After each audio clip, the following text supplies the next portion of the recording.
கர்த்தருடைய நாமத்திற்கு மகிமை உண்டாவதாக. திருமணத்தில் சம்பந்தப்பட்ட ஒரு கேள்வி இயேசுகிட்ட கேட்கப்பட்டுச்சு. ஒரு அம்மாவுக்கு ஒரு பொண்ணுக்கு ஒரு பையனுக்கும் கல்யாணம். பையன் சீக்கிரம் போயிட்டான். அப்போ பைபிளின் படி அண்ணன் இறந்துட்டா தம்பி அந்த பொண்ணை கல்யாணம் பண்ணணும். பழைய ஏற்பாடு காலத்தில். அப்புறம் என்னென்னா பிறக்கிற குழந்தைக்கு அண்ணனுடைய இன்சியலை வைக்கணும். இப்படி அந்த மாதிரி வச்சுருக்கிறாங்க. 7 அண்ணன் தம்பி, 7 அண்ணன் தம்பியும் கல்யாணம் பண்ணி 7 அண்ணன் தம்பியும் போயிட்டான். இந்த அம்மா மட்டும் தனியாக இருக்குது. இதை ஒரு கதையாக கேட்குறாங்க. இயேசுகிட்ட ஒரு கேள்வி கேட்குறாங்க.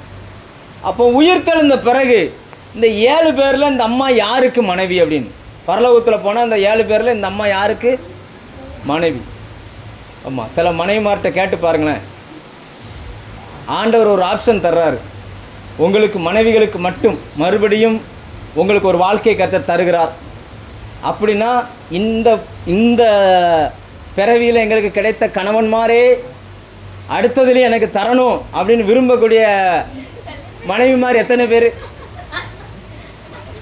அப்படி ஒரு ஆப்ஷன் மட்டும் எனக்கு கிடைச்சிச்சு. நான் பாஸ்டர், நான் விரும்புகிறேனோ இல்லையோ எனக்கு கல்யாணமே வேண்டாம் மாஸ்டர். இதுதான் நிறைய மனைவிமாருடைய வார்த்தையாக இருக்கும். சரிதானா? நான் மனைவிமாருன்னு பொதுவாக சொல்லிட்டேன். அதான் மனைவி, அவங்களும் மனைவி தானே.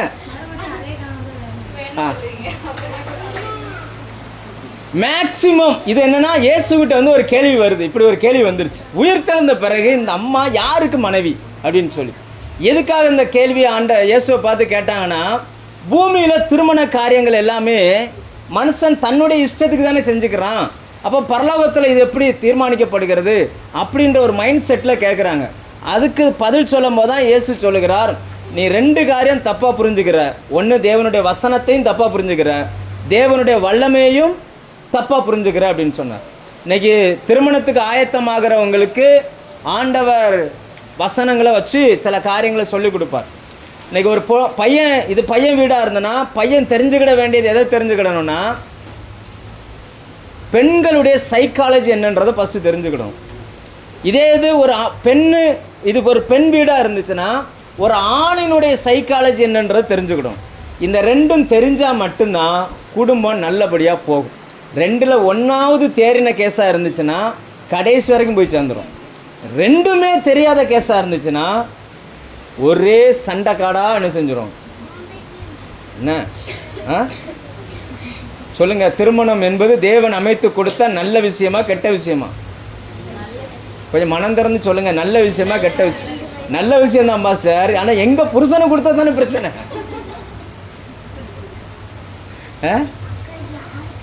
திருமணம் என்பது தேவன் அமைத்து கொடுத்த நல்ல விஷயம். நீங்க பைபிளை கவனமா படிச்சு பாருங்க. ஆணை படைக்கும் பொழுது தேவன் யோசிக்கவே இல்லை, டக்குன்னு படைச்சார். என்ன மாதிரி அவன் இருக்கணும்னு. ஆனால் படைச்சிட்டு பெண்ணை மட்டும் படைக்காமலே விட்டார். ஆணை படைச்சார், அதுக்கு அடுத்து போய் மிருகங்களெல்லாம் படைக்கிறார். படைச்சிட்டு இப்போ இவனுக்கு ஒரு துணையை படைக்கணும். ஏன் இஷ்டப்படி படைச்சா அவன் என்கிட்ட கேள்வி கேட்பான். அதனால் அவனுக்கு பெண்ணை படைக்கிறதுக்கு என்ன செய்யணும்னா அவன் இஷ்டப்படி வைக்கிறார். நீங்கள் பைபிள் எடுத்து பாருங்கள். மிருகங்கள் படைக்கப்பட்ட பிறகுதான் பெண் படைக்கப்படுகிறாள் இல்லையா? எடுங்க, ஆதியாகமம் 1ஆம் அதிகாரம் எடுங்க. 2ஆம் அதிகாரம் 2ஆம் அதிகாரம். இதெல்லாம் கல்யாணம் நாளைக்குன்னா இன்றைக்கி பண்ண வேண்டிய பிரசங்கம். சரி, இந்த பிரசங்கம் கேட்டால் அவன் கொஞ்சம் திருந்திடுவான் அப்படின்னு பிளான் பண்ணுறோம். பார்ப்போம். கர்த்தர் நல்லவர். சரி, 18ஆம் வசனம். தேவனாகிய கர்த்தர் மனுஷன் தனிமை. தேவன் ஏன் திருமணத்தை ஒழுங்கு பண்ணுகிறார் அப்படின்னா, மனுஷன் ஃபஸ்ட்டு தனியாக இருக்கக்கூடாது. மனுஷன் என்ன எப்படி இருக்கக்கூடாது? தனியாக இருக்கிறது வேறு, தனிமையாக இருக்கிறது வேறு. 2க்கும் நிறைய வித்தியாசம் இருக்குது. தனியாக இருக்கிறது வேற, கல்யாணமே முடிக்காமல் தனியாக இருக்கிறது அது வேற. கல்யாணம் முடிச்சும் நிறைய பேர் தனிமையிலே வாழ்ந்துக்கிட்டு இருக்கிறாங்க. ஒரே வீட்டுக்குள்ளே தான் இருக்கிறாங்க, ஒன்றா உட்காந்துருப்பாங்க. ஆனால் இருதயத்தில் அவங்க எப்படி இருக்கிறாங்க? தனிமையிலே வாழ்ந்துக்கிட்டு இருக்கிறாங்க. தேவன் திருமணத்தை இணைத்த முதல் நோக்கம் என்னன்னா, அந்த தனிமை உணர்வு வராமல் பார்த்து கொள்ள வேண்டும். ஒரு ஆணுக்கு தனிமை உணர்வு வராமல் பெண் பார்த்து கொள்ளணும். ஒரு பெண்ணுக்கு தனிமை உணர்வு வராமல் ஆண் பார்த்து கொள்ள வேண்டும். ரைட்டா? ஆனால் இன்றைக்கி கல்யாணம் முடித்த ஆண் பெண்ணுக்கிட்ட கேட்டு பார்த்தீங்கன்னா, என்னை தனியாக விட்டால் போதுமப்பா, எல்லா பிரச்சனையும் சரியாக போயிடும். ஆண்டவர் சொல்கிறார், உன்னை தனியாக விடக்கூடாதுன்னு தான் உனக்கு நான் மனைவியை திறந்துருக்கிறேன்றார். மனுஷன் சொல்கிறான், நீங்கள் மனைவியை தராமல் என்னை தனியாக விட்டுருந்தீங்கன்னா பல பிரச்சனையிலேருந்து நான் தப்பிச்சிருப்பேன் எனக்கு அப்படின்ற மாதிரி மனுஷனுடைய மைண்ட் செட் என்ன செஞ்சிட்ருக்கு, போய்கிட்டு இருக்கு. நிஜமாகவே வேதம் திருமணத்தை ரொம்ப கனம் பண்ணுகிறது. அதனால தான் இயேசுவும் திருச்சபையும் பற்றி எழுதும் பொழுது அவரை கணவனாகவும் திருச்சபையை மனைவியாகவும் வச்சு என்ன செய்யுது அப்படி எழுதுகிறார். ஆனால் பிரச்சனை என்னென்னா, நாம் தப்பாய் புரிந்து கொள்கிறோம். நம்முடைய மிஸ் அண்டர்ஸ்டாண்டிங் தான் எல்லா பிரச்சனைக்கும் காரணம், இல்லையா? என்ன ஒரு மாதிரி பார்க்குறீங்க, ஆமாவா இல்லையா? மனுஷனுடைய எண்ணம்லாம் என்ன தெரியுமா, நான் கரெக்டாக இருக்கிறேன்ப்பா, எனக்கு ஆப்போசிட்டில் இருக்கவும் சரியில்லை. அவர்கிட்ட கேட்டு பார்த்து அவர் சொல்லுவார், நான் கரெக்டாக தான் இருக்கிறேன், எனக்கு வாய்ச்சது சரியில்லை அப்படின்றார். ரைட். இப்போ ஆண்டவர் சொல்லுகிறார், மனுஷன் தனிமையாக இருப்பது நல்லதல்ல, அவனுக்கு என்ன துணையா? ஏற்ற துணைன்னு என்னது? நான் பேச நினைப்பதெல்லாம் நீ பேச, அதுவா ஏற்ற துணை? அது ஏற்ற துணைன்னு நம்ம நினச்சிக்கிறோம். அதனால தான் இந்த லவ் பண்ணும் போதெல்லாம் இந்த பசங்கள்லாம் பொண்ணுகள்லாம் பார்த்தீங்கன்னு சொன்னால், இவனுக்கு பிடிக்காட்டா கூட அந்த அம்மா சொல்லிச்சுன்னா நான் சாக்லேட் ஐஸ்கிரீம் தான் சாப்பிடுவேன்னா இவனும் சாக்லேட் ஐஸ்கிரீம் நினச்சிவான். நான் வால்பேப்பரில் இதைத்தான் வைப்பேன்னா இவனும் வைப்பான். இவனுக்கு பிடிக்காது, ஆனால் அதை தான் வைப்பான். ஏன்னா ஒரு விதமான மயக்கத்திலையும் கறக்கத்திலையும் உட்காந்துருக்கிறான். கல்யாணம் முடிஞ்ச பிறகு சுயரூபம் வெளியில் வந்துடும். என்ன சுயரூபம் வெளியில் வந்துடும். அப்போ அதுக்கு முன்னாடி வரைக்கும் தங்கம் தேவதை, நீ நடந்து வந்ததை பார்த்தோன்னே எனக்கு தேவதையே வந்த மாதிரி இருந்துன்னவன் அப்புறம் பேயின்றான். போ பேய், பிசாசு அப்படின்றான். இதெல்லாம் எங்கேருந்து வருதுன்னா, இது ஏற்ற துணை இல்லை. ஏற்ற துணை என்று மனிதன் நம்பிக்கொள்ளுகிற துணை. தேவன் கொடுத்துருக்கிற அந்த ஏற்ற துணை பைபிளில் ஹீப்ருவில் படிச்சிங்கன்னா, எபிரேயத்தில் இந்த வார்த்தையை படிச்சிங்கன்னா, எபிரேயத்தில் அந்த வார்த்தை எப்படி இருக்குன்னா, அதுக்கு அர்த்தம் எப்படின்னா, இவன் என்ன சொன்னாலும் அந்த அம்மா அதுக்கு கவுண்டர் கொடுக்கும். இவன் என்ன சொன்னாலும் அதுக்கு என்ன பண்ணும்? ஆமாம், அதை எப்படி சொல்லுவாங்கன்னா, பெரிய பெரிய எம்என்சி கம்பெனியில், அந்த என்ன சொல்கிறது, கார்ப்பரேட் பெரிய பெரிய கம்பெனிஸில் ஒரு பொருளை தயாரிக்கணும்னா அதுக்கு பாசிட்டிவாக பேச ஒரு 5 பேர் இருப்பான், அதை நெகட்டிவாக பேச ஒரு 5 பேர் இருப்பான். இந்த 2 பேரும் என்ன செய்வாங்க, பேசுவாங்க. பேசி அதுக்கப்புறம் தான் ஒரு முடிவுக்கு வருவாங்க. ஆண்டவர் அதை எப்படி படைச்சி வச்சுட்டார் அப்படின்னா, இந்த மனுஷனை சரிப்படுத்தணும். இந்த மனுஷனை சரிப்படுத்தணும்னா, இவன் கடிவாளம் போடாத குதிரை மாதிரி ஓடிக்கிட்டு இருக்கான். இவனுக்கு கடிவாளம் போடுறதுக்குன்னே ஆண்டவர் என்ன பண்ணார், பொண்ணை படைச்சார். என்ன நிறைய பேர் பார்க்குறாங்க, ஒரு மாதிரி பார்க்குறாங்க, இல்லையோ? அப்படி இல்லையோ? அப்படித்தான், அப்படிதான் ஆண்டவர் சொல்லுகிறது. அப்படிதான் ஆண்டவர் ஏற்ற துணைன்னு சொல்கிறார். நீங்கள் இது வரைக்கும் இப்படி வச்சுக்கிடுமே, ஏதாவது ஒரு அம்மாட்ட போய் கேளுங்க, ஒரு 50, 60, 70 வயசான அம்மாட்ட போய் கேளுங்க, உங்கள் வீட்டுக்காரரை பற்றி நீங்கள் முழுசாக புரிஞ்சு வச்சுருக்கீங்களா அப்படின்னு கேளுங்க. அந்த 70 வயசான பாட்டி கூட சொல்லும், இந்த கிழவன் எப்போ சிரிப்பான் எப்போ கோவப்படுவானே தெரியலை, சில நேரம் ஈம்பான், சில நேரம் வல்லுன்னு கடிக்கிறான், ஏன் கடிக்கிறானே தெரியல அப்படிமா. அப்படின்னா அர்த்தம் என்னென்னா, மரணம் அடைகிற வரைக்கும் ஆணை பற்றி பெண்ணால் புரிஞ்சுக்கிட முடியாது, பெண்ணை பற்றி ஆணால் புரிஞ்சுக்கிட முடியாது. இதை ஃபஸ்ட்டு நீங்கள் புரிஞ்சுக்கிடணும். இதை மனுஷன் புரிஞ்சுக்கிட்டானா அவன் வாழ்க்கை என்ன ஆயிரும் சொல்லுங்க.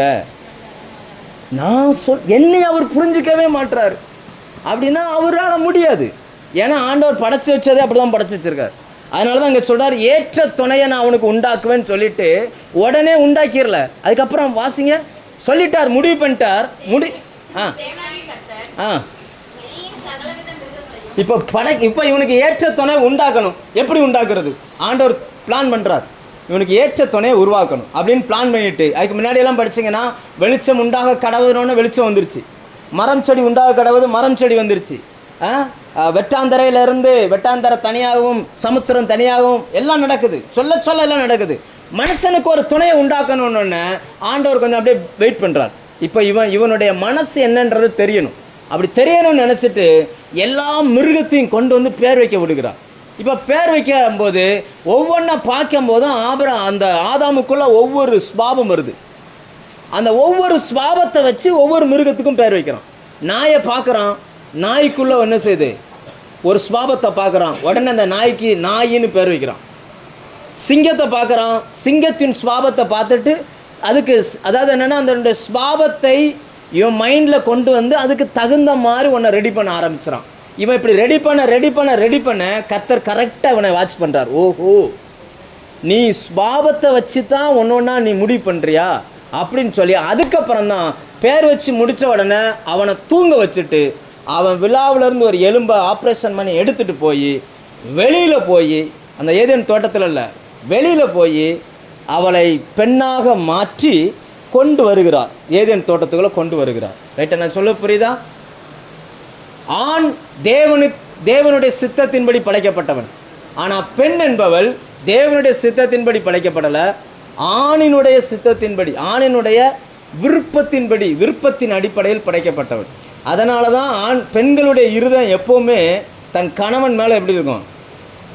ஆண்டு சொன்னா அவன் உன்னை ஆண்டு கொள்வான் அப்படின்னாச்சுன்னா அந்த கணவன் தன்னை ஹேண்டில் பண்ணணுன்றதில் அவங்க ரொம்ப கவனமாக இருப்பாங்க. தன்னை புகழணும், தன்னை நம்பணும், சொல்கிறத கேட்கணும், யாருக்கிட்டையும் தன்னை விட்டு கொடுத்துடக்கூடாது. இதெல்லாம் பெண்களுக்குள்ள இயற்கையாக வந்த காரணம் என்னவென்றால் இவர்கள் ஆணை சாட்டிஸ்ஃபைட் பண்ணும்படியாக கர்த்தர் என்ன பண்ணியிருக்கிறாரு.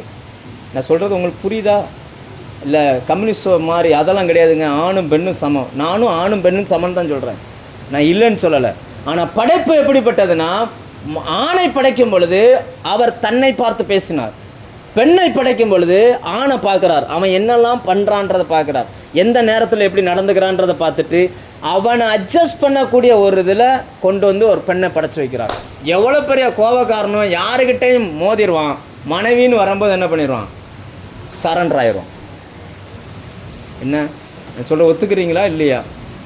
என்ன காரணம்னா அவனை கண்ட்ரோல் பண்ணக்கூடிய அந்த தன்மையை பெண்ணுக்குள்ளே கர்த்தர் வச்சிருக்கிறார். முதல்ல ஒரு ஆண் தெரிந்து கொள்ள வேண்டியது என்னென்னா அந்த பெண்ணினுடைய சைக்காலஜி என்னன்றதை நம்ம மனுஷன் நல்லா புரிஞ்சுக்கிடணும். அந்த வாசிங்க, அவனை ஆதாமுக்கு ஏற்ற துணையை விழாவிலிருந்து எடுத்து எடுமா ஆதியம் 1:2 தேவனாய கர்த்தர் மனுஷனில் இருந்து எடுத்த விழா எலும்பை மனுஷியாக உருவாக்கி மனுஷனிடத்தில். அப்படின்னா என்ன அர்த்தம்? அந்த பெண்ணை அங்கே வச்சு உருவாக்கலை, வேற எங்கேயோ வச்சு என்ன செஞ்சுருக்காரு? உருவாக்கி இப்போ கொண்டு வருகிறார்.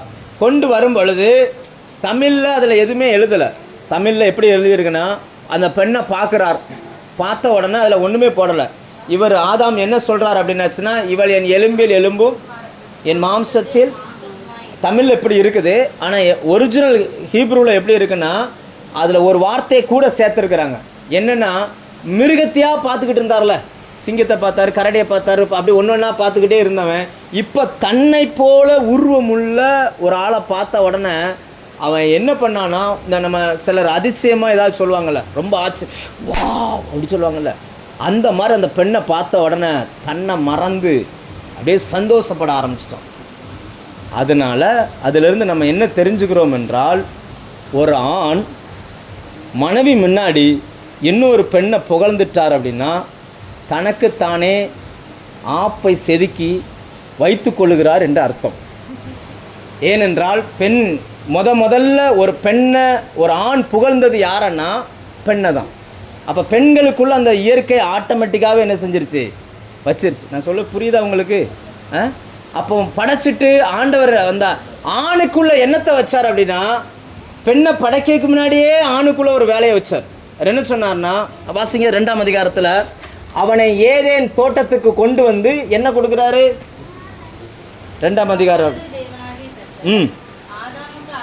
அதில் ஆதாமுக்கு கொடுத்த வேலை என்ன? 8ஆம் வசனம். தோட்டத்தை உண்டாக்கி அதிலே வைத்தார். எதுக்கு? அங்கே அவர் வச்சு எதுக்காக? அந்த தோட்டத்தில் 6ஆம் வசனம் 5ஆம் வசனம் 5 செடிகளும் உண்டாகவில்லை, பூண்டுகளும் முளைக்கவில்லை. ஏதேனும் தேவனாய கர்த்தர் மழையை பெய்ய பண்ணவில்லை, மனுஷனும் இருந்ததில்லை. ஆனால் இவங்களை கொண்டு வந்து வைக்கும் பொழுது ஆண்டவர் என்ன ஆதாமை கொண்டு வந்து வைக்கிறார்? அவருடைய நோக்கம் என்னென்னா, அந்த நிலத்தை பண்படுத்தணும், அந்த நிலத்தை பராமரிக்கணும். அப்போ மனுஷனுக்கு முதல்ல வேலையை கொடுத்தார், மனுஷிக்கு முதல்ல புருஷனை கொடுத்தார். நான் சொல்ல புரியுதா? ஒரு ஆணுக்கு முதல்ல எதை கொடுக்குறாரு? அதனால் ஆணினுடைய இருதயம் எப்போவுமே வேலையிலே இருக்கும். வீட்டில் இருந்தால் கூட வேலையிலே தான் இருப்பார். வீட்டில் இருந்தால் இப்போ ஒருத்தர் டிரைவர், அக்கா மாப்பிள்ளை டிரைவர்னு வச்சுக்கோங்களேன், வீட்டில் இருந்தால் கூட அவர் மைண்டு இதில் தான் ஓடும். இன்றைக்கி 2 லோடு வைக்கணும், வச்சுட்டிங்களா? ஏதாவது டிரைவர் ஃபோன் அடித்தாருன்னா என்ன அந்த லோடு வைக்கணும்னா அப்படி நான் சொல்கிறது உண்மையா இல்லையா? வீட்டில் இருந்தால் கூட அவர் மைண்டில் ஏதாவது சிலர் யோசிக்கிறாங்க, ஏன் வீட்டுக்காரர் வேலைக்கே போக மாட்டார்? வேலைக்கு போகிறவங்க அப்படி யோசிக்கிறாங்க, ரைட்டு. வேலைக்கே போகாதாலும் எப்படி யோசிப்பார்? மனுஷனை பொறுத்த வரைக்கும் மனுஷனுடைய வேலை என்னென்னா பண்படுத்தணும், அந்த நிலத்தை பாதுகாக்கணும். ஃபஸ்ட்டு வேலை, அடுத்து தான் மனைவி. மனைவியை பொறுத்த வரைக்கும் ஃபஸ்ட்டு யார் அப்படின்னா வேலை கிடையாது. ஃபஸ்ட்டு யார்? புருஷன். மனைவி சொல்லுவாங்க, நீ வேலைக்கு போ, வேலைக்கு போகாமல் கூட இரு, என்கிட்ட கொஞ்ச நேரம் உட்காந்து பேசு, அதுக்கப்புறம் நீ வேலைக்கு போ. இந்த ரெண்டுமே ஒன்றுக்கொன்று எதிராக நிற்கிறது. எத்தனை பேர் ஒத்துக்கிறீங்க நான் சொல்கிறது உண்மைன்னு? நான் பைபிள்லேருந்து சொல்கிறேன், நீங்கள் ஒத்துக்கிட்டாலும் சரி ஒத்துக்கிடாமல் போனாலும் சரி. அப்போ பைபிள் என்ன சொல்லுது அப்படின்னாச்சுன்னா, தேவனுடைய வார்த்தையையும் அவருடைய வல்லமையும் தப்பான கண்ணோட்டத்தில் நம்ம பார்த்தோம் அப்படின்னாச்சுன்னா நம்மளுடைய வாழ்க்கையில் சந்தோஷத்தை நம்மால் அனுபவிக்கவே முடியாது. லேலூயா. திருமணம் என்பது தேவன் அமைத்த நல்ல ஒரு விஷயம். ஆணையும் பெண்ணையும் திருமணம் பண்ணி வச்சுட்டு அவர்களை கர்த்தர் ப்ளஸ் பண்ணார். அவங்களை என்ன பண்ணாரா? கர்த்தருடைய ஆசீர்வாதம் ஒரு மனுஷனுக்கு எப்போ வருதுன்னா திருமணம் முடிக்கும் போது தான் என்ன செய்யுது, அப்போ தான் அவன் முழுமை அடைகிறான். அப்போ இந்த காரியத்தில் நீங்கள் நம்ம தெரிஞ்சுக்கிட வேண்டிய விஷயம் என்ன அப்படின்னாச்சுன்னா, ஆண்டவர் ஒரு ஆணை படைத்த நோக்கம் என்ன, ஒரு பெண்ணை படைத்த நோக்கம் என்ன, இதை முதல்ல மனுஷன் என்ன பண்ணிக்கணும், புரிஞ்சுக்கிடணும். இதை என்ன செய்யணும் சொல்லுங்கள், இதை என்ன பண்ணணும், புரிஞ்சுக்கிடணும். அப்படி புரிஞ்சுக்கிடும் போது 2 விஷயம், உங்களால் கடைசி வரைக்கும் உங்கள் கணவனை புரிஞ்சுக்கிட முடியாது. கடைசி வரைக்கும் ஆணால் ஒரு பெண்ணை புரிஞ்சுக்கிடவே முடியாது. இதை நீங்கள் புரிஞ்சுக்கிட்டீங்கன்னா உங்கள் வாழ்க்கை நல்லபடியாக அமையும். இதை நீங்கள் நல்லா அண்டர்ஸ்டாண்ட் பண்ணிக்கிடணும். என்னால் முடியாது, ஆனால் எனக்குள்ள கர்த்தர் இருந்தார்னா அவருக்கு இந்த பெண்ணை படைக்கும் போதே சில சுபாவத்தை வச்சு படைச்சார்ல, கரெக்டாக தெரியும். சில இடங்களில் எங்கே பேசணும் எங்கே பேசக்கூடாது, என்ன சொல்லணும் என்ன சொல்லக்கூடாதுன்னு சொல்லி கர்த்தரோடு நடக்கிறவர்களுக்கு கரெக்டாக தெரியும். வெறும் வேதக்காரர்களுக்கு தெரியாது. நான் சொல்கிற வார்த்தையை நல்லா கவனிச்சுக்கோங்க. கர்த்தரோடு நடக்கிறவங்களுக்கு தெரியும். வெறுமனே சர்ச்சுக்கு போகிறேன், ஜெபம் பண்ணுறேன், பாட்டு படிக்கிற இந்த வேதக்காரர்கள், கர்த்தர் இல்லாமல் வாழுகிறவர்கள், அதாவது எப்படி சொல்கிறது, ஆண்டவன்னா யாருன்னு தெரியாமலே இதெல்லாம் செய்வாங்க. நிறைய பேர் பார்த்தீங்கன்னா அவங்களுக்கும் கடவுளுக்கும் சம்மந்தமே கிடையாது, ஆனால் கரெக்டாக சர்ச்சுக்கு போவாங்க. சிலர்லாம் பாருங்கள் 8 மணிக்கு சர்ச்சுனா கரெக்டாக 8 மணிக்கு உள்ளே இருப்பாங்க. என்ன வேலை கிடந்தாலும் அந்த சர்ச்சில் கரெக்டாக இருப்பாங்க. அவங்ககிட்ட இயேசுவை பற்றி கொஞ்சம் நேரம் சொல்லுங்கள் அப்படின்னு கேளுங்க, அவங்களுக்கு ஒன்றுமே தெரியும். கடவுள் யாரென்று தெரிந்த மனிதனால் மட்டும்தான் அன்புனா என்னன்றதை அந்த மனுஷனுக்கு மட்டும்தான் புரியும். மற்றவங்களுக்கு என்ன செய்யாது, புரியாது. கேட்ட உங்களுக்கு என்ன ஒரு மாதிரி புரியாத மாதிரி உட்காந்துருக்கீங்க? உங்களுக்கு புரியுதா? அன்புனா என்னென்னு புரியுதா? ஏன்னா கிறிஸ்துவனுடைய அன்பு என்ன எப்படின்னா, தன்னை ஒருத்தன் காயப்படுத்தினாலும் அவன் மன்னிப்பு கேட்காட்டாலும் கூட கிறிஸ்து பிதாவே இவர்களை மன்னியும்னார். இப்போ நம்ம எதிர்பார்த்துட்டே இருக்கிறோம், நம்மளும் மன்னிப்பு கொடுத்துக்கிட்டே இருக்கிறோம். அந்த மனுஷன் மன்னிக்கிற திருந்துற மாதிரியே தெரியலன்னா நம்ம டக்குன்னு வேற ஒரு ஆயுதத்தை கையில் எடுத்துடக்கூடாது. கிறிஸ்துவின் அன்பு அவன் கடைசி வரைக்கும் திருந்தி வருகிற வரைக்கும் அவன் மேலே அந்த அன்பில் மாற்றமே இல்லை. ஸோ அதில் ரொம்ப கவனமாக இருக்கணும். திருமணத்துக்கு ஆயத்தமாக போகிற பிள்ளைங்க தெரிஞ்சுக்கிட வேண்டிய முதல் சத்தியம் என்ன அப்படின்னாச்சுன்னா, என்னுடைய தனிமையை போக்க தேவன் எனக்கு ஒரு துணையை வச்சிருக்கிறார். அந்த துணை என்னுடைய விருப்பத்தை புரிந்ததாக இருக்கும். அந்த துணை எப்படி இருக்கும்? ஆமாம், ஒரு பெண் ஒரு ஆணுக்கு என்ன பிடிக்கும், என்ன ஒரு அதுலேயும் குறிப்பாக புருஷனுக்கு என்ன பிடிக்குன்றது மனைவிக்கு மட்டும்தான் கரெக்டாக தெரியும்.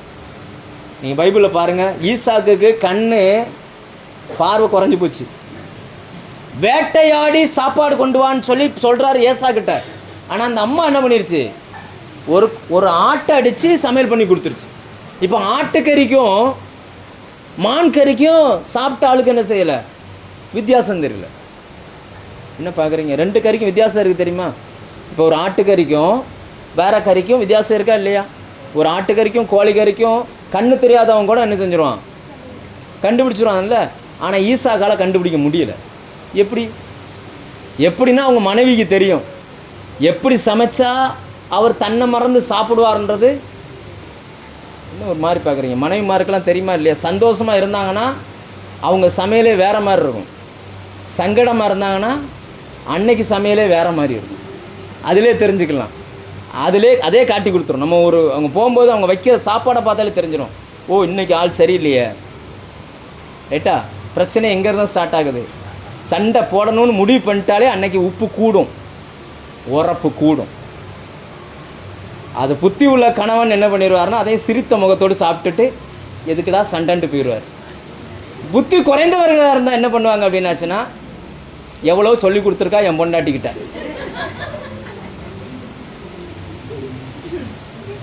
என்ன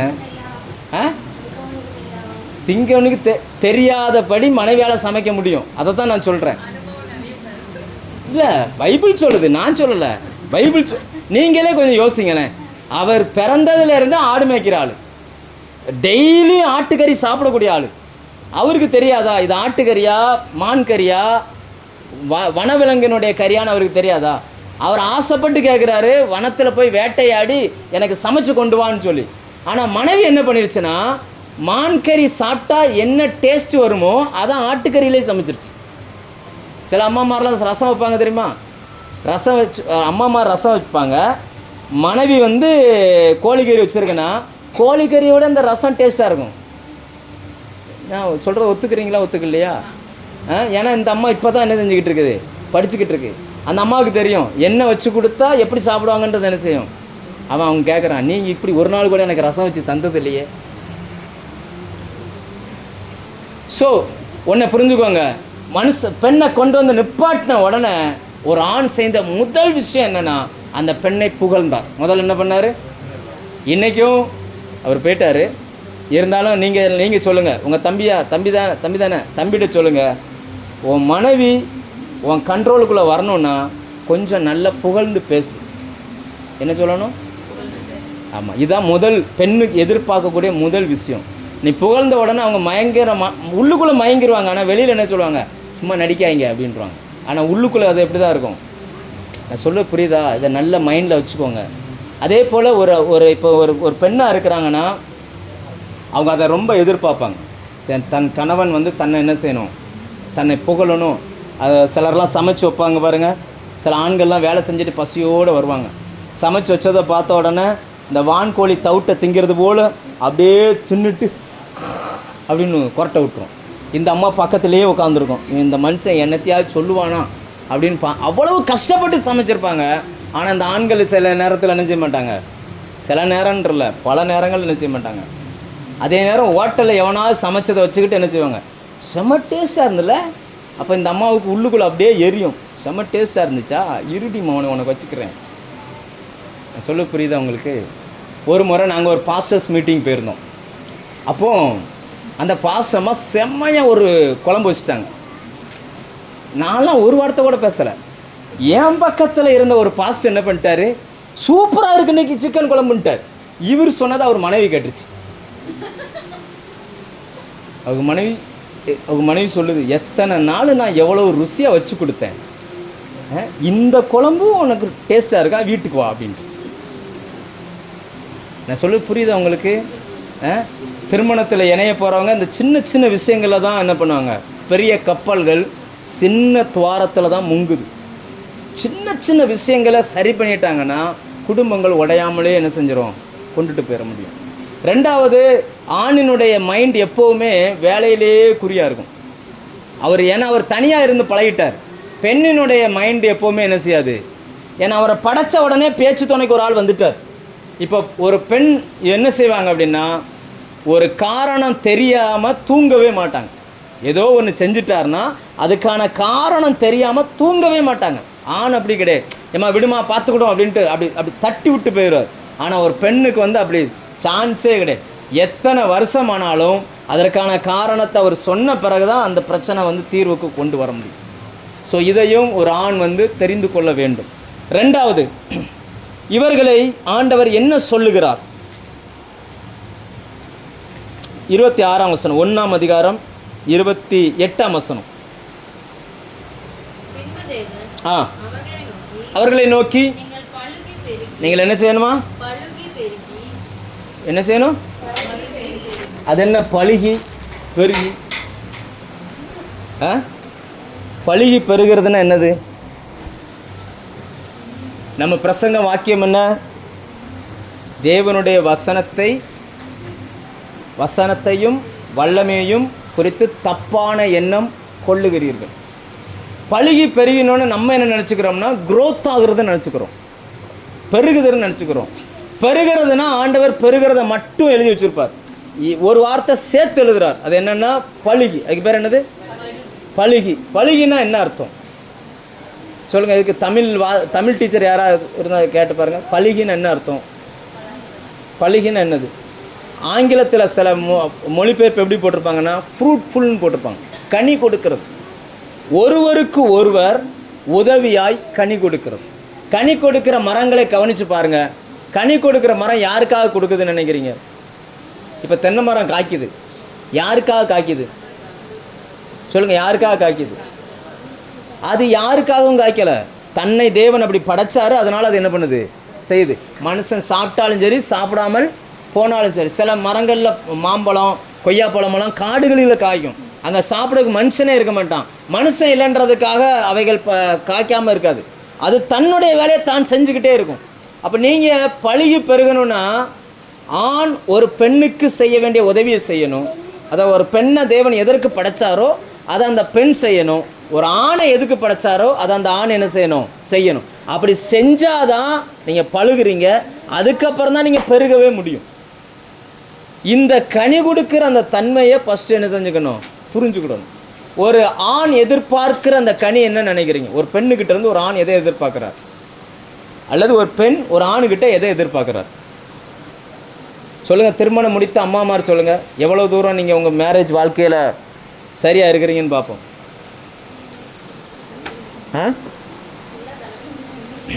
என்னாச்சு? எல்லாம் தலை குனிஞ்சிட்டாங்க. ஒரு ஆண் எதிர்பார்க்கிற பெண்ணிடம் உள்ள முதல் கனி என்ன? அல்லது ஒரு பெண் எதிர்பார்க்கிற ஆணிடம் உள்ள முதல் கனி என்ன? நீ இதை சரியாக புரிஞ்சுக்கிட்டீங்கன்னா நீங்கள் பெருகிடுவீங்க. அன்பு. நமக்கு எதுக்கு வம்புன்ட்டு சில பேர் உட்காந்துட்டாங்க. ஒரு ஆண் எதிர்பார்க்கிற முதல் விஷயம் என்ன அப்படின்னு பார்த்தீங்கன்னா, ஒரு பெண்ணிடம் இருந்து அன்பு கிடையாது, ஒரு பெண்ணிடம் இருந்து மரியாதையான வார்த்தைகள். ஃபஸ்ட் எதை தான் எதிர்பார்க்குறாரு? மரியாதை, பயபக்தி. பைபிள் அதை எப்படி எழுதுறாங்கன்னா பயபக்தி. என்ன எழுதுறாங்க? பயபக்தி. ஒரு பெண் ஒரு ஆணுக்கு கொடுக்க வேண்டிய முதல் என்னென்னா மரியாதை. நீங்களே யோசிச்சு பாருங்கள். இப்போ 2 பேருக்குள்ளே வாக்குவாதம் வந்துக்கிட்டே இருக்குது. என்னைக்கு இந்த பெண் ஒருமையில் அந்த ஆணை பேசுகிறாரோ அன்னைக்கு அந்த பிரச்சனை ஆயிரும். பிரபலம் டம்முன்னு பெருக ஆரம்பிச்சிடும். அது வரைக்கும் மரியாதையாக பேசிக்கிட்டு இருக்கும்போது அந்த பிரச்சனை பெருசாகாது. ஒருமையில் நீ அப்படின்ற அந்த வார்த்தையை பயன்படுத்தி பேசிட்டாங்க அப்படின்னா டம்முன்னு அந்த பிரச்சனை என்னவாயிரும்? பெருசாகிடும். ஒரு ஆண் எதிர்பார்க்கறது என்னென்னா மரியாதை. ஒரு பெண் எதிர்பார்க்கறது என்ன அப்படின்னாச்சுன்னா கேர் பண்ணுறது. என்னது சொல்லுங்கள்? என்ன பண்ணுறது? ஆமாம், அவங்கள கேர் பண்ணணும், அவங்கள கவனிக்கணும், அவங்கள அதுக்கு நீங்கள் அன்பு செலுத்துறதுன்னு கூட என்ன செஞ்சுக்கலாம், வச்சுக்கிடலாம். இந்த 2ஐயும் சரியாக கரெக்டாக கொடுத்துட்டாங்கன்னா அந்த குடும்பங்கள் பழுகி பெறுகிறது. லேலுயா, ரைட்டா? இப்போ இயேசுவும் சபையும் இப்படி வச்சுக்கிடும். இதில் யார் ஃபஸ்ட்டு செய்யணும்? யார் ஃபஸ்ட்டு தன்னுடைய கனியை கொடுத்தது? சபையா இயேசுவா? சொல்லுங்கள். யார் ஃபஸ்ட்டு அதை செஞ்சது? யார்? இயேசு. அவர் நமக்காக முதலாவது தன் ஜீவனை கொடுத்து தான் யார் என்பதை ப்ரூவ் பண்ணதுக்கு அப்புறம் தான் சபை அதை உணர்ந்து என்ன செய்யுது? மனம் திரும்ப. உண்மையா இல்லையா? நம்ம செஞ்ச தப்புக்கு அவர் மனம் திரும்பிட்டா இருக்காரு. அவர் ஏற்கனவே எல்லாமே செஞ்சு முடித்தார். அதை நம்ம உணரும். அதை எவ்வளவுக்கு எவ்வளோ புரிந்து கொள்கிறோமோ அவ்வளவுக்கு அளவு நம்ம என்ன பண்ணுறோம்? மனம் திரும்புகிறோம். அதை முதல்ல நல்லா புரிஞ்சுக்கிடணும். தேவன் என்னை படைத்ததுக்கு ஒரு நோக்கம் உண்டு. இப்போ நான் ஒரு ஆணாக இருக்கிறேன், என்னை படைத்ததுக்கு ஒரு நோக்கம் உண்டு. என்னுடைய கனி என்ன? நான் ஒரு பெண்ணுக்கு முதலாவது என்னென்னா, எத்தனை பேர் சமைச்சாலும் என் ஒய்ஃப் வைக்கிறது போல் யாரும் வச்சுக்கிட முடியாது அப்படின்றத நான் ஃபஸ்ட்டு ஆணித்தரமாக நம்பணும். என்ன செய்யணும்? ஆமாம், இதெல்லாம் ஆரம்ப நாட்களில் தெரியாமல் பல பூகம்பங்களை சந்தித்த குடும்பங்களில் எங்களுடைய குடும்பமும் ஒன்று. ரைட்டா? எத்தனை பேர் எவ்வளவு டிசைனாக ட்ரெஸ் போட்டாலும் என் ஒய்ஃபு போடுற ட்ரெஸ் போல் வேறு யாராலும் போட முடியாது அப்படின்றத ஒரு ஆண் என்ன செய்யணும்? நம்பணும்.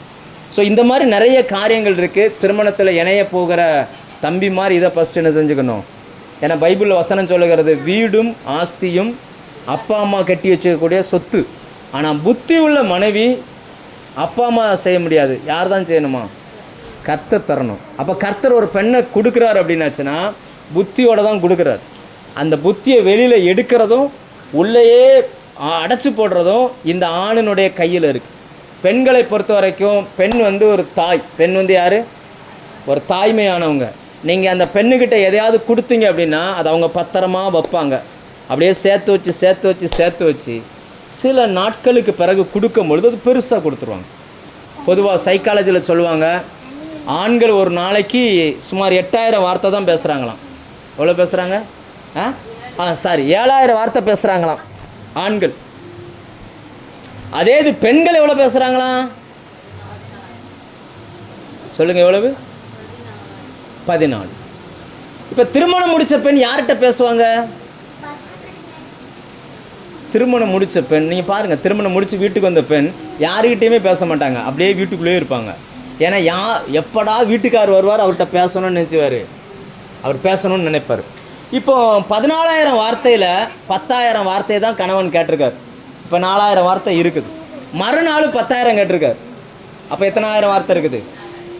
அப்போ 4 4 8, ஏற்கனவே ஒரு 14. இப்போ எவ்வளோ ஆச்சு சொல்லுங்கள்? 14 8 எவ்வளவு? இன்னும் ஒரு மாதிரி பார்க்குறீங்க. 14 8 எவ்வளவு? 22. அப்படியே 4000 போச்சுன்னா ஒரு மாதத்துக்கு எவ்வளோ சேரும்? சேர்த்து வைக்கிறது என்னைக்கு இருந்தாலும் வெடிக்கும். ரைட்டா? கணவன்மார் சிம்பிளாக மனைவியை பேச விடணும். பாதி பிரச்சனை பேசினாலே சரியாக போயிடும். நான் சொல்கிற எத்தனை பேர் ஒத்துக்கிறீங்க? பாதி பிரச்சனை உட்காந்து பேசினாலே சரியாக போயிடும். மனைவிமாருடைய குற்றச்சாட்டுகள்லாம் என்னென்னா, நான் என்ன சொன்னாலும் இந்த மனுஷன் காது கொடுத்து கேட்க மாட்டுறாரு. ஆனால் ஆண்களால் 7,000 வார்த்தைக்கு மேலே கேட்கவே முடியாது. ஏன்னா அவர் அவ்வளோதானே பேசுவார். அவர் பேசலான்னு போனோடனே பெப்பாண்டு அப்படின்றார், முடிஞ்சு கதை. அப்படி பேசுகிறதுக்கு தான் ஆண்டவர் உங்களுக்கு ஜெபம்ன்ற ஒன்றை கொடுத்தார். உங்கள் வார்த்தையெல்லாம் எங்கே பேசணும்? நீங்கள் 14,000 வார்த்தை இல்லை, 14 லட்சம் வார்த்தைகள் பேசினாலும் அவர் கேட்கறதுக்கு ரெடியாக இருக்கிறார். இப்போ அங்கே பேச வேண்டியதெல்லாம் நீங்கள் என்ன செஞ்சிடணும்? பேசணும். நான் சொல்ல புரியுதா? அதனால தான் ஜெபத்தில் யார் அதிகமாக பங்கு பெறுறாங்கன்னு நினைக்கிறீங்க? ஆனா பெண்ணா? பெண். ஏன்னா இவங்களால தான் அவ்வளோ வார்த்தைகள் பேச முடியும். ஆண்களால் என்ன செய்ய முடியாது இவ்வளோ வார்த்தை. நான் சொல்கிறத நல்லா புரிஞ்சுக்கோங்க. இந்த மைண்டில் நல்லா ஸ்டோர் பண்ணி வைங்க. நீங்கள் கனி கொடுக்குற ஒரு வாழ்க்கை, உங்கள் குடும்ப வாழ்க்கை அமையணும் அப்படின்னாச்சுன்னா இதெல்லாம் ரொம்ப கவனமாக நீங்கள் என்ன பண்ணிக்கணும்? இதெல்லாம் சபை சொல்லி கொடுக்கணும். இந்த சைக்காலஜி தெரியலை அப்படின்னாச்சுன்னா பிரச்சனை தான். அப்படி இல்லைன்னா என்ன பண்ணிடணும்னா, பேசுகிறதுக்கான உறவுகளை நீங்கள் டைவர்ட் பண்ணி விட்டுறணும். அவங்கள ஜெபத்தில் வளர்த்து விடணும். இல்லைன்னா உறவுகளோடு அவங்கள பேச விடணும். சில புருஷன்மாரெலாம் இருக்கிறாங்க, அவனும் பேச மாட்டான், அடுத்த ஆள்கிட்ட என்ன செய்ய மாட்டான்? சொல்லுங்கள், அடுத்த ஆள்கிட்டையும். ஆமாம், நானும் பேச மாட்டேன், நீ வேறு யார்ட்டையும் பேசக்கூடாது. இப்படி இருக்கிறது அப்படி அமுக்கி அமுக்கி அமுக்கி வைக்கிற குக்கர் என்னைக்கு இருந்தாலும் ஒரு நாள் என்ன செஞ்சிடும்? வெட்டிக்கும். அன்னைக்கு சேதாரம் பயங்கரமாக இருக்கும். ஸோ இதெல்லாம் ஒரு ஆண் வந்து நன்றாய் புரிந்து கொள்ளணும். திருமணத்துக்கு ஆயத்தமாகும் பொழுது சபைகள் இதை சொல்லி கொடுக்கணும். ஏன்னா நிறைய குடும்பங்களில் பார்த்தீங்க அப்படின்னாச்சுன்னா திருமணம் முடித்த பிறகு தான் பிரச்சனையே ஆரம்பிக்குது. அது வரைக்கும் அவங்களுக்கு தெரியாது, அதை எப்படி ஹேண்டில் பண்ணணும்னு என்ன செய்யாது தெரியாது. ஏன்னா இப்போ புதுசாக இருக்கிறாங்க இல்லையா, அவங்களுக்கு தெரியாது. இந்த காரியத்தில் ரொம்ப கவனமாக இருக்கணும். அதனால தான் ஆண்டவருடைய வார்த்தை என்ன சொல்லுகிறது? புத்தியுள்ள ஸ்திரீ தன் வீட்டை கட்டுகிறாள், புத்தியுள்ள மனைவி கர்த்தர் கொடுக்கிற ஈவு. அப்போ அந்த புத்தியுள்ள மனைவி கடவுள் கிஃப்டாகவே கொடுத்தாலும் அந்த புத்தியை பயன்படுத்துகிறதும் பயன்படுத்தாமல் போகிறதும் ஆண்களுடைய கையில் இருக்குது. சொல்ல புரியுதா? யாருடைய கையில் இருக்குது? ஆமாம். அதனால் மனைவிகளை ஹேண்டில் அதாவது முதல்ல இந்த தகுதியை வளர்த்துக்கிட்டு தான் மேரேஜுக்கே ஒரு மனுஷன் உள்ளே போகணும். இல்லை அப்படின்னாச்சுன்னா அந்த குடும்பங்கள் சிதறி போகும். அவர்களால் பெருக்கத்தை பார்க்க முடியாது. தேவன் அமைத்த அந்த அமைப்பு இன்றைக்கி மனுஷன் என்ன நினச்சிக்கிறான்? ஆடு மாடு இதெல்லாம் கல்யாணம் பண்ணுது, இனப்பெருக்கம் பண்ணுது, போய் சேர்ந்துருது, இப்படி நினச்சிக்கிட்டு வாழ்கிறான். அது இல்லை, ஏதோ கல்யாணம் முடித்தோம், 2 பிள்ளைய பெற்றோம், ஏதோ வாழ்ந்தோம், கடைசியில் போனோம், அது வாழ்க்கை இல்லை. கர்த்தர் மனுஷனை படைத்ததற்கு ஒரு நோக்கம் உண்டு. அந்த நோக்கத்தை நிறைவேற்றணும்னா நம்ம பழுகி பெருகி, அதில் கீழே எழுதுவார், பழுகி பெருகி பூமியை நிரப்பி அதை கீழ்ப்படுத்தி சமுத்திரத்தின் மச்சங்களையும் ஆகாயத்து பறவைகளையும் பூமியில் மேல் நடமாடுகிற சகல ஜீவ ஜந்துகளையும் ஆளுகை செய்யுங்கள். இவங்க ஃபஸ்ட்டு எடுப்பாங்க, பழகி பெருகிறத எடுப்பாங்க, கடைசிக்கு வந்துடுவாங்க. அடுத்து என்னது? ஆளுகை. மனைவி புருஷன் ஆளணும், புருஷன் இது எப்படி இருக்கும்? நம்மில் யார் பெரியவன் என்பதை யுத்தம் பண்ணி பார்ப்போம் அப்படின்ற மாதிரி யுத்தம் ஆயிரும். அப்படி இல்லை, முதல்ல பழகி அங்கேருந்து ஸ்டார்ட் பண்ணுங்கள். நன்றாய் புரிந்து கொள்ளுங்கள். வசனத்தை சரியாக புரிந்து கொண்டீங்கன்னா உங்கள் வாழ்க்கையில் பிரச்சனை வராது. லேலுயா. அதனால தான் ஆண்டவர் கேட்டார் அந்த கேள்வி கேட்டவனுக்கு, ஏய் தம்பி, உனக்கு வசனமும் புரியலை, தேவனுடைய வல்லமையும் புரியலை. அப்போ புரியாத உறவுகள் எப்படி இருக்கும்னா எப்பவும் வாக்குவாதம், பிரச்சனைகளோடு போய் முடியும். கர்த்தர் நமக்கு புரிந்து கொள்ளக்கூடிய திராணியை தருவாராக. நீங்கள் தனியாக ஜோம் பண்ணுங்க, ஆண்டவர்கிட்ட கேளுங்க, ஆண்டவரே இந்த வசனமெல்லாம் இப்படி இருக்குது, இது சரிதானா, என் வாழ்க்கை இப்படி தான் இருக்கணுமா என்னன்றதை கேளுங்க. உங்கள் 2 பேருக்கு நடுவில் கர்த்தர் இருப்பாரே ஆனால் உங்கள் குடும்பங்கள் நல்லபடியாக வாழும். 2 பேரில் ஒரு ஆள்கிட்ட கர்த்தர் இருந்தால் கூட போதும் இல்லையா? 2 பேரில் ஒரு ஆளோடு கர்த்தர் இருந்தால் கூட போதும், அந்த குடும்பத்தை நன்றாய் கர்த்தர் மாற்றிடுவார். லேலுயா. நான் சொல்கிறது ஒத்துக்கிறீங்களா? உண்மைதான் ஒத்துக்கிறீங்களா? ஏன்னா ஆண்டவர் வசனம் சொல்கிறது முப்புரி நூல் அறாது. 3 நூல், ஒன்று நம்ம, ஒன்று இல்லை, ஒன்று ஆண், ஒன்று பெண், 3வது கர்த்தர். ஒன்றோடு ஒன்று பின்னி பிணைந்து இருக்கிற பொழுது அந்த நூல் அந்து போகாது. அப்போ உங்கள் குடும்பத்தில் திருமணத்துக்கு ஆயத்தமாகறவங்க தெரிஞ்சுக்கிட வேண்டிய சத்தியம் என்னென்னா கர்த்தர். அதனால தான் நாளைக்கு இந்த என்ன சொல்லுவாங்க, நாளைக்கு பட்டு கட்டுறதா அப்போவே பைபிளை மாற்றுவாங்க. இந்த பைபிளை நீங்கள் படிங்க, இந்த பைபிளை அப்படியே கொண்டு போய் அப்படியே வைப்பார். வச்சுட்டு அடுத்து கல்யாணத்துக்கு அதை தான் எடுத்துகிட்டு வரும். சில கல்யாணத்தெலாம் நான் பார்த்துருக்குறேன். பாஸ்டர் கல்யாணம் நடத்தும் பொழுது எபேசியர் 5ஆம் அதிகாரம் எடுங்கன்னா அவன் ஆதியாகமத்தில் தடவிக்கிட்டு இருப்பான். அது அவர் பிரசங்கம் முடிகிற வரைக்கும் பைபிள் எடுத்துட மாட்டான். சொல்ல புரியுது உங்களுக்கு? இப்போ அப்புறம் கடைசியில் என்ன ஆயிரும் அப்படின்னாச்சுன்னா முட்டி மோதி கடைசியில் ஒரு பிரச்சனைக்குள்ளே நிற்கும். ஸோ இதில் ரொம்ப கவனமாக இருக்கணும். கர்த்தர் இல்லாத வாழ்க்கை அது வெறுமையான வாழ்க்கை. இதை நாம் புரிந்து கொள்ள வேண்டும். திருச்சபை அதை பிள்ளைகளுக்கு கற்றுக் கொடுக்கணும். இதில் நீங்கள் கற்றுக்கொள்வீர்களே ஆனால் தேவனுடைய வல்லமை உங்கள் வாழ்க்கையின் மூலமாய் வெளிப்படும். லேலூயா.